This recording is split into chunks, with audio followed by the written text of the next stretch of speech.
ආචාර්යතුමී දැන් අපි කතා කරමින් ඉන්නවනේ මේ මාතෘකාවට අපි ප්‍රවේශයක් අරගෙනනේ තියෙන්නේ. ආදරය කියන්නේ අපිට දාර්ශනික අර්ථයෙන් කතා කරන්න පුළුවන්. එහෙම නැත්නම් වාණිජ අර්ථයෙන් කතා කරන්න පුළුවන්. අපි සර් පැහැදිලි කරන්නේත් අර මම අහපු ප්‍රශ්නෙටත් මම හිතන්නේ අදහස වෙන්නේ අපි මේ සමාජයට ආදරයට දැන් පාට පව තීරණය කරලා තියෙනවා. මේක බාහිර ලෝකයේ අපිට සෑහෙන බලපෑමක් කරලා තියෙනවා. ඔයාගේ ආදරය මෙන්න මේ වගේ එකක් වෙන්න ඕන කියන අදහසේ අපි දැන් ඉන්නවා. එවැනි තැනක මේක විද්‍යාත්මක හැකින් බැලුවොත් එහෙම නැත්නම් මනෝවිද්‍යාත්මක හැකින් බැලුවොත් මම විශ්වාස කරනවා ආදරේ කොහොමත් වින්දිතයා සහ වරප්‍රසාදිතයා කියන්නේ මේ මනසනේ. දැන් මේ මොහොතේ විශ්වවිද්‍යාලයත් එක්ක වැඩ කටයුතු කරමින් ඉන්න කෙනෙක් හැටියට මම අහන ඔබතුමීගෙන් පුළුල් ප්‍රශ්නයක්. ඒ කියන්නේ ආදරය ඔබතුමීට විෂයානුබද්ධ වෙන්නේ එහෙම නැත්නම් බුද්ධිගෝචර වෙන්නේ කොහොමද මේක දැනෙන්නේ? ඔව් දේශාන් අපේ ස්වාමීන් වහන්සේගෙන් සහ මහාචාර්යතුමාගෙන් අවසරයි. ඇත්තටම ආදරය කියන දේ අපේ ජීවිතේ එක්ක බැඳුණු දෙයක්. විෂයාබද්ධව සහ අපි ප්‍රායෝගිකව ආදරයක බැඳිලා ඉන්නවා. මොකද ජීවිතය කියලා කියන්නේ අපි හැමෝම ආදරය එක්ක ඉදිරියට යන ගමනක්. ඒක මනුෂ්‍යයාට පමණක් නෙවෙයි. සියලුම සතුන්ට ගහකොළට පවා ආදරය නොලැබුණොත් එතනදී යම්කිසි පරිහානියකට එහෙම නැත්නම් බිඳ වැටීමකට එහෙම නැත්නම් විනාශ වීමකට ලක් වෙනවා. ඒ නිසා ආදරයත් එක්ක තමයි අපි ඉදිරියට යන්නේ. ඒ නිසා දැන් ඇත්තටම ඔබතුමා ඇහුවා වගේ ආදරය කියලා කියන දේත් එක්ක ගොඩ නැගුණු යම්කිසි බුද්ධිගෝචරමය ස්වභාවයක්.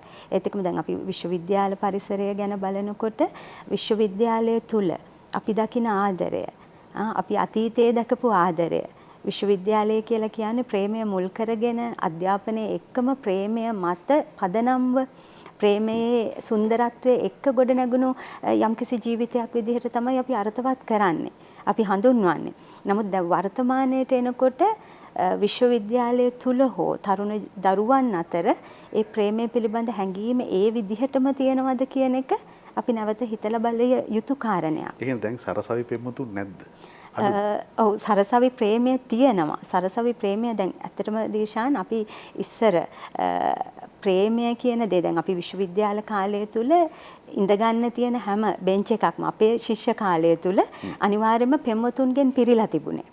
නමුත් වර්තමානයේ ඕනම කෙනෙකුට විශ්වවිද්‍යාලයකට ගියාම ඒ ස්වභාවය දැක ගන්න නැහැ. ඒව ගොඩක් වෙලාවට මිතුරු කණ්ඩායම් ඉන්නවා.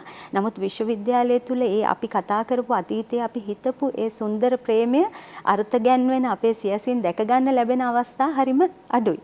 ඒ කියන්නේ මිනිසුන් අතර අර ගොඩ නැගෙන මානව සම්බන්ධතාව යම්කිසි ආකාරයකට තාක්ෂණය හරහා කෙරෙන ගනුදෙනුවක් බවට පත් වෙලා තියෙනවා.